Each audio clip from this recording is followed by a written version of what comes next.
I think I decided at age 10 that's it. I'm going to be a comic artist. I proclaimed to everyone, I proclaimed to my parents, I'm going to be a comic book artist. And I never deviated from that path. In hindsight, it was probably not the smart way to go to becoming an adult. And then after we got together, I lost my job. I lost my job. She lost her job. And so we were about $20 away from living in my car. It was for about a year. Really, really, really and scary. We were living on one bologna sandwich a day, and even part of that was donated by my sister and your mom. Credit history went in the toilet. I had creditors calling me. I had to file bankruptcy.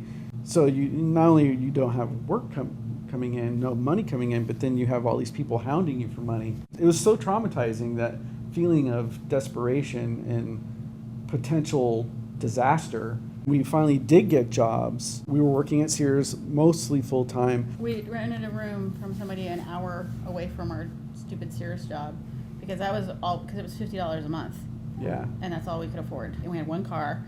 So we were there all damn day. Mm-hmm. He would read comics or try to, work or something in the break room while I was working. Yeah. And then he would come home and he was working on 2 different comics at the same time. He was working on independent comic with our roommate at the time called Empires of Night, and he was drawing that.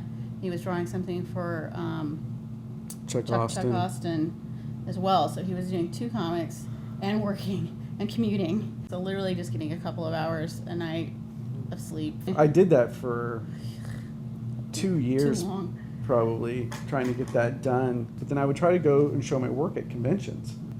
I remember distinctly, doing stuff like taking my samples, showing it to some editor at, say, WonderCon or whatever, and they'd be like, oh, well, there's this problem, or you don't look like so-and-so, this is popular right now.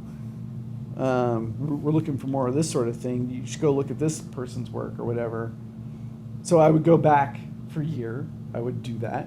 Come back. It's no longer relevant. They wouldn't want that anymore.